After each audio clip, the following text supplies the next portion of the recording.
রাজশাহী প্রকৌশল ও প্রযুক্তি বিশ্ববিদ্যালয় ভর্তি পরীক্ষা ২০২৫-২৬ শিক্ষাবর্ষে ভর্তি যোগ্যতা, আসন সংখ্যা, ভর্তি পরীক্ষায় অংশগ্রহণের ক্ষেত্রে কোন সাবজেক্ট থেকে কত মার্কের পরীক্ষা অনুষ্ঠিত হবে, ভর্তি পরীক্ষা কোথায় অনুষ্ঠিত হবে, কোন সিলেবাসে হবে সেই সংক্রান্ত বিস্তারিত থাকছে আজকের এই প্রতিবেদনে।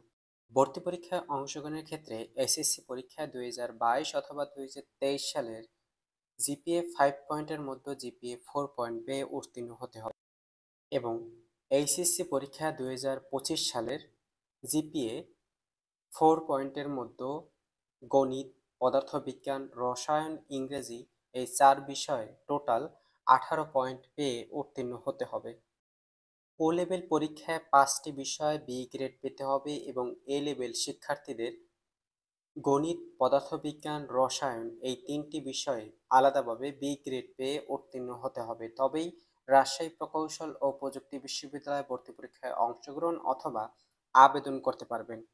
আসন সংখ্যা কোন সাবজেক্ট থেকে কতটি আসন সংখ্যা রয়েছে? প্রথমত রয়েছে প্রকৌশল অনুষদ, যেখানে সিভিল ইঞ্জিনিয়ারিং এ আসন সংখ্যা রয়েছে ১৮০টি। আরবান অ্যান্ড রিজিওনাল প্ল্যানিং এ আসন সংখ্যা রয়েছে ৬০টি। আর্কিটেকচার সাবজেক্টে ৩০টি আসন সংখ্যা রয়েছে। বিল্ডিং ইঞ্জিনিয়ারিং অ্যান্ড কনস্ট্রাকশন ম্যানেজমেন্টে ৩০টি আসন সংখ্যা রয়েছে। রয়েছে তড়িৎ ও কম্পিউটার কৌশল অনুষদ, যেখানে প্রথমত সাবজেক্ট রয়েছে ইলেকট্রিক্যাল অ্যান্ড ইলেকট্রনিক ইঞ্জিনিয়ারিং এ ১৮০টি আসন সংখ্যা রয়েছে। কম্পিউটার সায়েন্স অ্যান্ড ইঞ্জিনিয়ারিং এ ১৮০টি আসন সংখ্যা রয়েছে।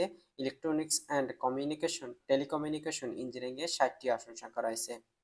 ইলেকট্রিক্যাল অ্যান্ড কম্পিউটার ইঞ্জিনিয়ারিং এ ৬০টি আসন সংখ্যা রয়েছে। এটি হচ্ছে যে সংক্ষিপ্ত ফর্ম, অর্থাৎ এই সিভিল ইঞ্জিনিয়ারিং এর সংক্ষিপ্ত ফর্ম হচ্ছে সিই।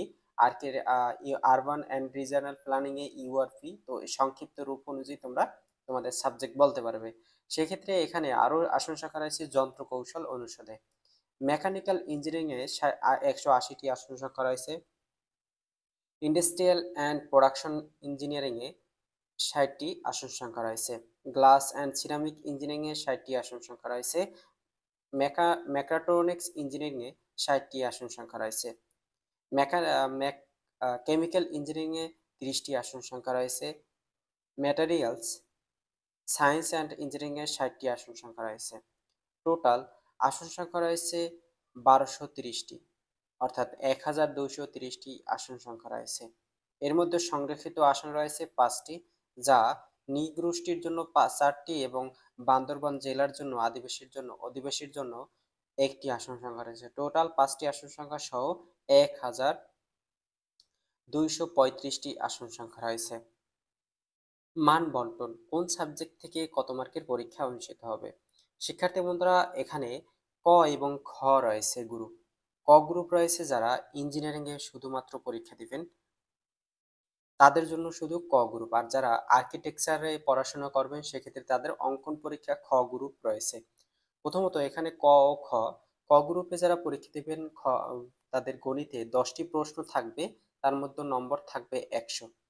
পদার্থবিজ্ঞানে 10টি প্রশ্ন থাকবে, নম্বর থাকবে 100। রসায়নে 10টি প্রশ্ন থাকবে, নম্বর থাকবে 100। ইংরেজিতে 5টি প্রশ্ন থাকবে, নম্বর থাকবে 50। এখানে ক এবং খ দুই গ্রুপেরই পরীক্ষা অংশগ্রহণ করতে হবে, কিন্তু ক গ্রুপে অংশগ্রহণ করবে তাদের খ গ্রুপেও অংশগ্রহণ করতে হবে, কিন্তু খ গ্রুপে আর অংশগ্রহণ করতে হবে না যারা ইঞ্জিনিয়ারিং এ শুধুমাত্র পরীক্ষা দিতে চাও। খ গ্রুপের মুক্তহস্ত অঙ্কন পরীক্ষা অনুষ্ঠিত হবে, 4টি প্রশ্ন থাকবে, যেখানে নাম্বার থাকবে 100।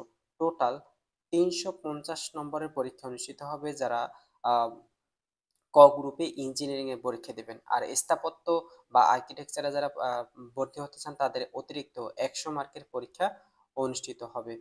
সময় থাকবে এমসিকিউ শিক্ষার্থীদের জন্য সময় থাকবে 2 ঘন্টা 30 মিনিট। আর যারা আর্কিটেকচারে পরীক্ষা দেবেন তাদের টোটাল সময় থাকবে 3 ঘন্টা 30 মিনিট। 1 ঘন্টা অতিরিক্ত তাদের পরীক্ষা অনুষ্ঠিত হবে। ভর্তি পরীক্ষা অনুষ্ঠিত হবে ২০২৫ সালের এইচএসসি সিলেবাস অনুযায়ী গণিত, পদার্থবিজ্ঞান, রসায়ন, ইংরেজি এই সংক্রান্ত সাবজেক্টগুলো এইচএসসি যে সিলেবাস দিয়ে তোমরা পরীক্ষা দিয়েছো ২০২৫ সালের, সেই সিলেবাস অনুযায়ী কিন্তু ভর্তি পরীক্ষা অনুষ্ঠিত হবে।